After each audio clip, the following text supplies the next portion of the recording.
Welcome to the core values session of JA Ethics Virtual. This session should take approximately 20 minutes with 2 short videos, discussion, and a quick activity. On the right-hand side, you will notice some icons that will be used throughout the presentation. If the black icon is on the bottom right corner of a screen, you'll need to pause the video for the discussion or activity. To get us started, we are going to hear from JA volunteer, Judge Susan Sabers. Hello, everyone. I'm Susan Sabers, and I'm recording this in Sioux Falls, South Dakota. As perhaps you can tell from my courtroom or my robe, I'm a circuit court judge here in Sioux Falls, and I want to tell you a little bit about myself before I introduce the next segment. I'm 50 years old now. I was a lawyer here in Sioux Falls for almost 20 years before I was appointed to the bench to act as a judge here in Sioux Falls. I was appointed by Governor Dugard back in 2013.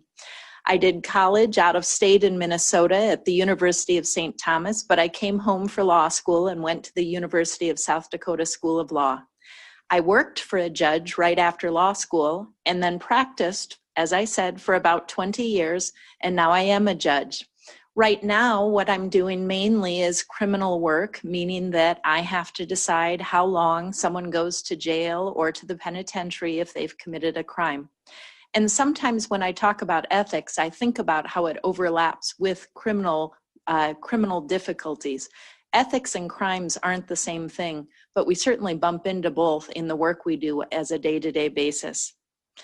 I'm supposed to introduce the segment on core values, and when they talk about core values, they've asked us to share a core value that we might honor in our daily lives. They define core values as a foundational principle or truth that guides your beliefs and behaviors. For me, probably my primary core value would be honesty.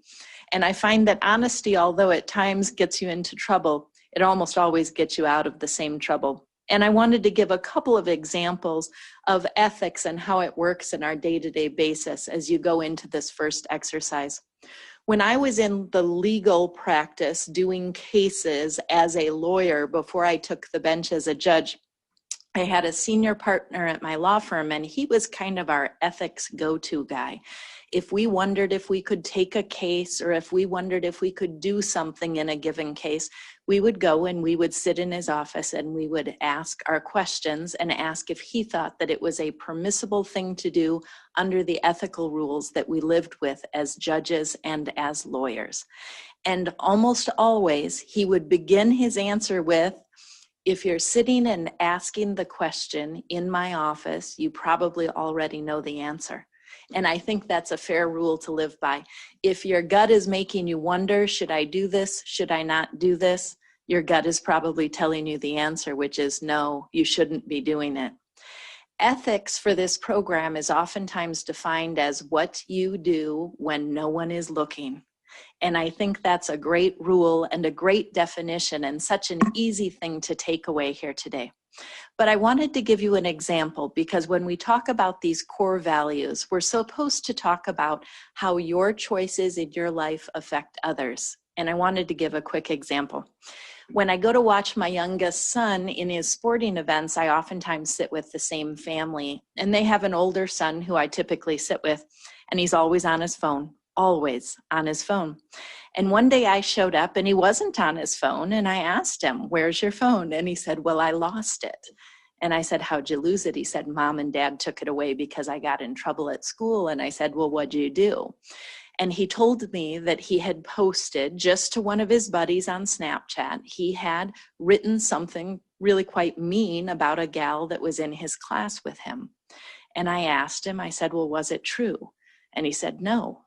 And I said, "So you sent a message to your friend that you knew to be not true and that you knew to be mean and hurtful."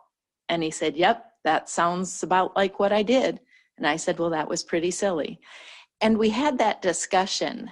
And I know that in the world of electronics and in the world of Snapchat and Instagram, we always think that we can get away with what it is we're posting. But our choices and what we write down does matter. Our choices do matter, and what we write down does matter. And I want you to think of that next time you're thinking, should I do this? Should I write this? Someone used to always tell me, Susan, don't write anything down on a piece of paper ever unless you would be comfortable seeing it up on a billboard.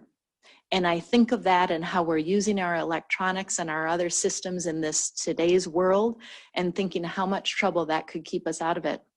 But my friend from the football and basketball games, had he just been honest, he would have never posted what he had posted. And his friend wouldn't have taken a screenshot and sent it on. And ultimately it ended up in the hands of the assistant principal at the high school. And he was sitting there at the basketball game without his phone. So as you think of ethics, I want you to think of what you do when no one's looking. I want you to remember the billboard rule. I want you to think about, would I be comfortable having this broadcast to a much broader group of people?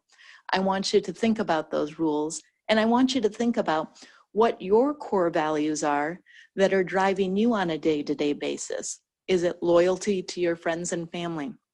Is it hard work? Is it honesty? Whatever it is, you need to make sure that you're working with those concepts and putting them into the important decisions we're asked about all the time. One more example. The other day I had a man in my court and he was probably headed for the penitentiary. And he said to me, Judge, my life and my future is in your hands. And I said, actually, no, it wasn't, because it was his actions which had come to my court. He had done several crimes that were severe and dangerous, and it wasn't my decision that had changed the course of his life. It was his decisions, and there were many of them that changed the course of his life.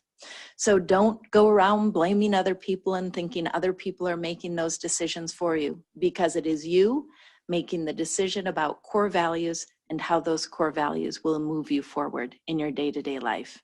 Enjoy this segment with your teacher.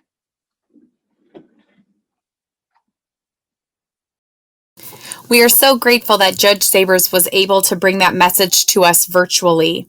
Remember when she talked about the core values? Well, now we're going to have a discussion based on conflicting values, which is called an ethical dilemma. An ethical dilemma is a situation in which a choice has to be made based on conflicting values.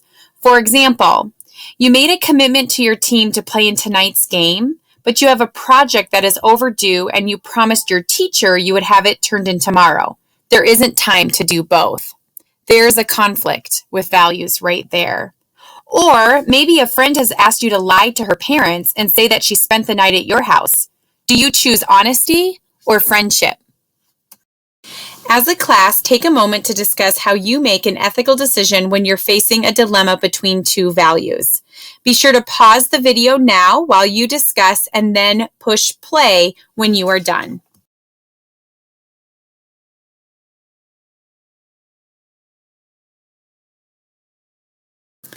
I hope you guys had some great discussion. Overall, we want to encourage you to make sure to have a plan. Be ready to think through your choices instead of just choosing what's easiest in the moment. Remember, ethical dilemmas arise when there's a conflict between two values. That's why it is so important to think about your core values and what your strongest influence should be when a dilemma arises. Next, we're going to look at an ethical decision-making checklist. This is a process to help you think about the questions to ask yourself when facing an ethical dilemma. The good news is you probably have experience with this already. Think back to an ethical dilemma you faced in the past. Think of a time when you've had to make a hard choice between values and you did the right thing. It doesn't have to be a big issue. It can be something small, but have it in mind as we go through these next 3 steps. First of all, you have to define the problem. Ask yourself, what is the dilemma? What information do you need to make a decision? What are your choices? What values are in conflict? Then you need to look at the outcomes. Ask yourself, who's going to be affected by your decision? Will it affect your friends, family, or coworkers? Are any of the choices that you choose illegal? Will you feel guilty about your choice? Who could you turn to for advice? Ask yourself how you want to be seen. Which choice represents your best self? And finally, don't go solo. Who have you noticed that also seems to want to do the right thing? Could you team up with them? And finally, make a decision. Taking all factors into consideration, what is the best ethical decision you could make in this situation? Either in small groups or as a whole class, you are now going to apply the ethical decision-making process to a variety of scenarios. You'll notice there are 2 on this slide and 3 on the next. You don't have to do them all, but gauge your time and be sure to reserve 2 minutes as Judge Sabers has a final message to wrap up this topic.